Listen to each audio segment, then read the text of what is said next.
Hey, Grant. Yes, Jonathan. You know what online poker room is great?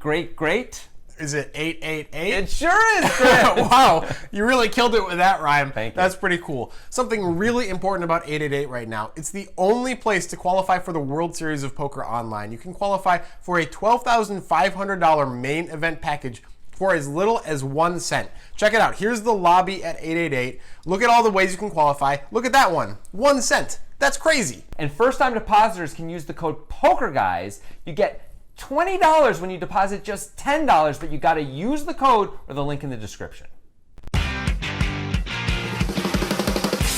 Jonathan, Yeah. Are you ready for a blast from the past? I am. All right, it's time for some Johnny Juanda. You guys remember him? Yes. However, this hand did not occur in that past era that I'm talking about. It occurred in 2015, three-handed at the EPT Barcelona. They're in a big spot here because there's only 2 players left, and then you got a title. You got the EPT title. That is cool. Now, normally in this spot, there's also a huge amount of ICM pressure because the payouts go up so much. And in fact, in this event, third place was about 550,000 euro, and first place was 1.45 euro. But these guys have made a million deal. euro, of course. Well, million euro, Yeah. yes, of course. These guys have made a deal, though. They've all got between 800 and 950,000 euro locked up, and they're playing for like 350,000, 400,000 euro, which is still a lot. Yeah. But there's no pressure from third to second, and that is going to play into this hand. Right, it must affect some of the decisions, and the decisions are interesting, which is great because we love hands like that, and we love that you, Neil Vincent, suggested it. That's you. So if you have a suggestion for the breakdown, do it on Twitter. We are at 2PokerGuys, of course, and make sure you include a YouTube link. Always make sure you include a YouTube link.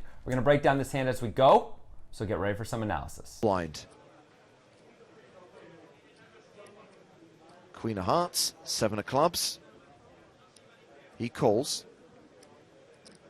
Fredrik Jensen with Jack 10 off. Checks. We're going to see a flop.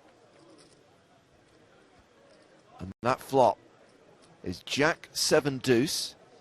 So top pair for Jensen, second pair for Juanda.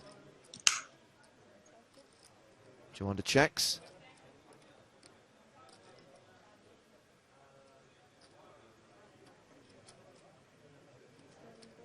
Jensen bets.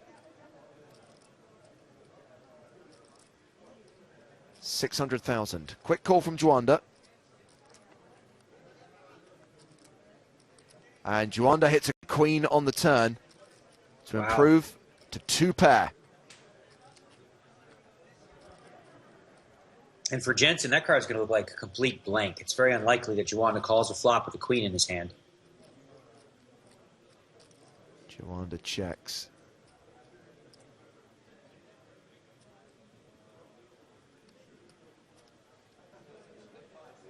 And a second barrel coming from Jensen.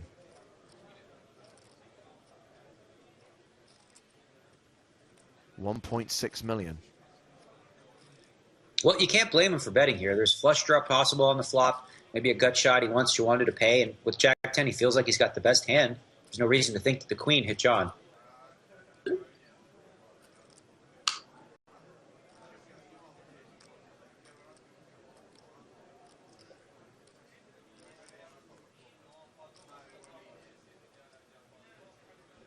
Here it comes, Daniel.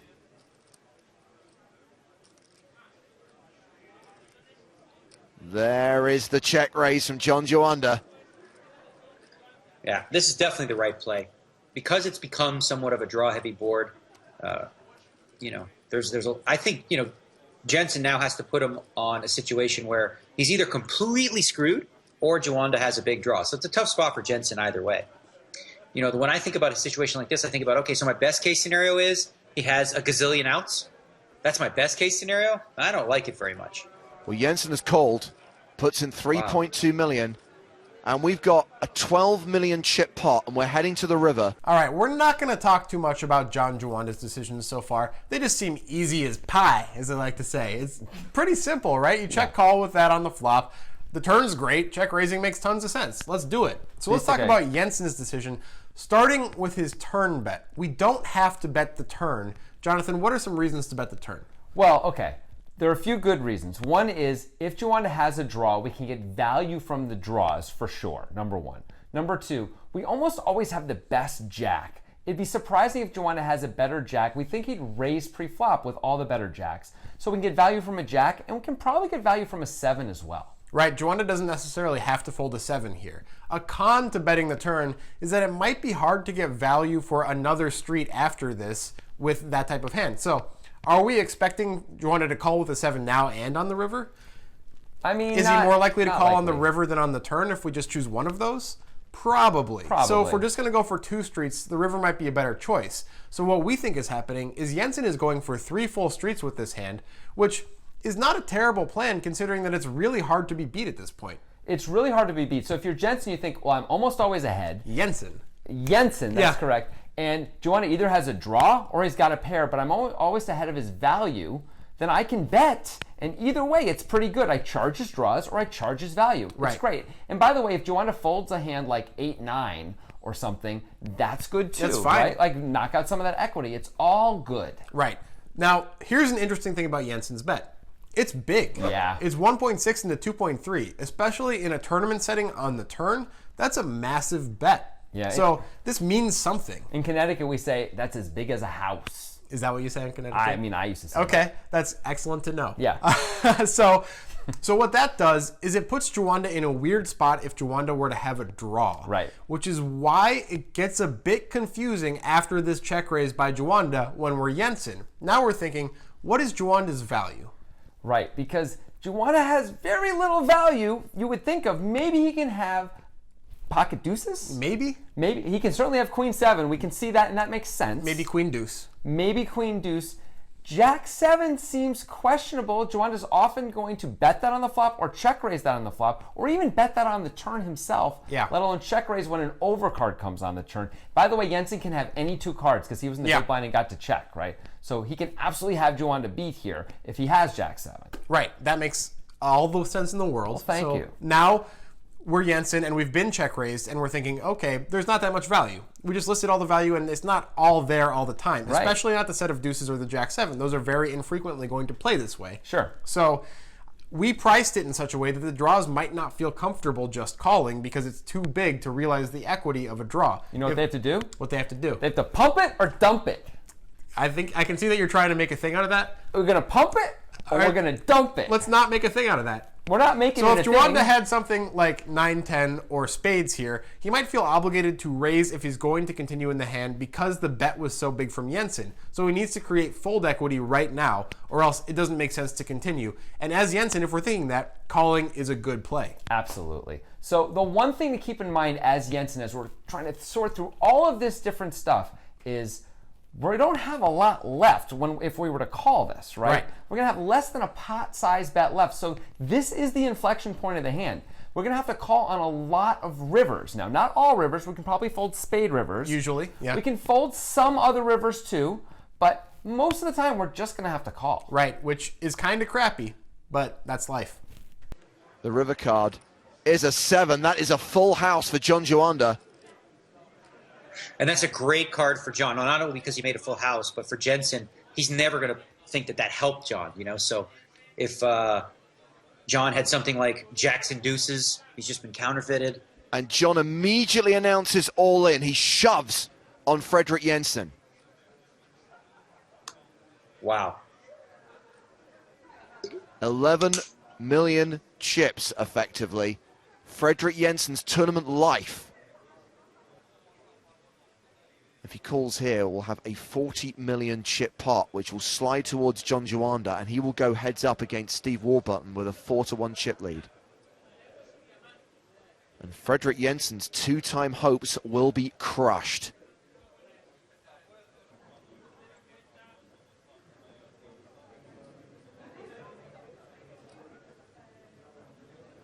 We noticed he did make the big fold with ace-queen suited on an ace-high board. This is a very, very different situation.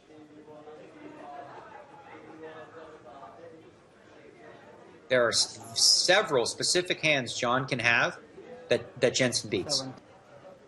Just checking the Twitter feed, Jemina says, my money's on Jensen folding. Costa says, I want the call. Obviously a John Juanda fan.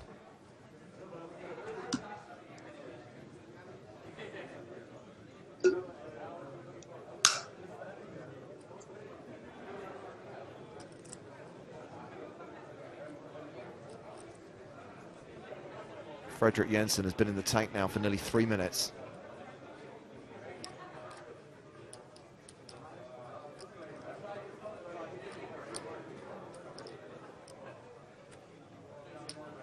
At some point, you get to a place where it's either he has it or he doesn't, right? All the thinking you're doing, all that stuff goes out the window. It just comes down to looking at the man, seeing if you can pick up a read. Does he look confident? Does he look like he's bluffing?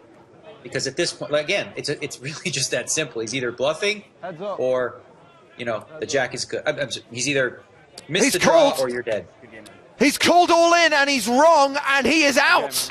He has called. Yes. He is wrong. Yes. He is out. Yes. But that doesn't mean it's a bad call. Now, it might look like a bad call because Juanda had a monster and Jensen didn't really have a very good hand, on its surface. But we think the call is actually good based on the way the hand played out. So you're Jensen, you decided to call the turn, which wasn't unreasonable. No. And then this 7 peels off on the river and Juanda moves in anyway. Right. What 7s does Juanda ever have here besides Queen 7? It's really hard to come up with something. Maybe once in a while, Juanda did have Jack 7 and waited till the turn to check raise. Maybe once in a while, Juanda has deuces full. Maybe. Right, so we can maybe give him one combo of deuces full, one combo of Jack 7. Okay. He can have all the Queen 7s, which is not a lot. That's 6 total combos of Queen 7. So it's not a big deal. There's not that much value there. And if we think because the way we size it on the turn made Juanda feel obligated to raise his draws if he were to continue with the draws, then he has a ton more bluffs than he has value. And it's just as simple as that. We can call. Yeah, we can call. Let's remember, none of the draws came in. Juanda set the thing up on the turn to make the ship on the river. So we as Jensen just have to decide, are we actually going to follow through with this or not? Because Juanda did follow through. Right, and Jensen follows through, and I respect that. That's a good thing to do when you really have a read on a situation. Because let's elaborate a little bit here. Hey. Do you think John Juanda would ever play 7-8 this way? No. No, he wouldn't. Why would you check raise the turn with 7-8? That seems crazy. You just call. So he wouldn't play any lone 7 this way, right? No. So it's not like he turned a hand into trips. Seems weird. It's weird to assume he would ever have just a lone queen here, right? He'd probably just be calling on the turn with a lone queen most of the time if somehow he had that. Yeah. It's hard to have that. It'd have to be Queen X of spades. And we think he's going to check raise his draws, but not the Queen X of spades hands because he has showdown value and doesn't need to check raise those on the turn. So we can mostly eliminate those as well. So now we're down to just hands with 7s in them, right? Yeah. Or deuces full. Yeah. So not a whole heck of a lot. How can he have it? So this is actually a really good call in my mind. If you think of all the spades and all the straight draws, all the things that missed, and the only few things that can be there that are beating us, we kind of are forced to call, aren't we? Right. Especially we've decided this on the turn. Let's not forget that was the inflection point. Very much reminiscent of Gordon Veo against Qui Win. Yeah. When Veo had the Queen 9 and Qui Win had the Jack 5 of clubs. And Veo called the turn with the 9. He had second pair, and he had less than a pot-sized bet left. Qui Win, of course, moved in on the river as a bluff. Veo thought for about 9 minutes and folded. As we talked about then, that was the inflection point, the turn. Right. Same thing here. Right. The only thing that might be going through Jensen, keep getting that wrong. It's hard. Through Jensen's mind as a reason to fold is that maybe sometimes Juanda decides to shut down on the river with his draw bluffs because it looks like Jensen might not fold that often, and that's probably what Veo was thinking in that hand as well. Probably. Right? So that's the justification for finding a fold here. But if you're Juanda, put yourself in Juanda's shoes and you have some spade draw and you decide to check raise the turn, you're going for it on the river, right? Most of the time, you're going for it on the river. I would assume so. The one thing that is in play, as we talked about at the beginning of this video, is they already had a deal in place, and there was basically no ICM pressure from third to second like there normally would be. So that may change things a little bit, but it changes things for both players. Yeah. And you're more likely to go for it because you think, yeah, what the heck? But you're also more likely to make the call as Jensen. By the way, that's another reason for him to call, is he needs to win the tournament now. Yeah. He needs all the chips, not just some chips to move up and pick up another 300,000 euro. It's all or nothing now. Right. But even without that, gameplay is enough. We think it's a good call. Yeah. So do you think Jensen should have found a fold there somewhere along the way? Just on the turn maybe even? The river? Should Juanda have played the hand differently even though it worked out this time? Let us know in the comments. We're going to respond to our favorite ones right up here. And as you probably know by now, if there's nothing to click on, it's because it hasn't come out yet. It's coming soon. Right. We mentioned that Gordon Veo Qui Win hand because it had a lot of similar features to this hand. Yeah. What a good hand to call back to. I mean, let's do that right now. Click right up there to see that hand. It's cool because in both instances, somebody makes what we think is the right decision in this hand, someone makes the wrong decision in the other hand. Both times it doesn't work out for the player, though. Correct. Which is nice to see Yeah. the pain. we sadness. do enjoy the pain here at Poker Guys headquarters. Of course we do. Yeah. Why else would we break down hands? That's the only reason, Yeah, right? of course. If you want to hear more about this hand in particular, check out our podcast, The Breakdown, where we go into crazy detail, something like 40 minutes, talking about ranges and why people did things the way they did. Should you want to have played it differently on the turn of the river, etc., etc. Check that out at your whatever app. People have apps, use right? your app to do that. Use your app to get the podcast. Yeah. And of course, if you like this video, make sure you subscribe to our YouTube channel.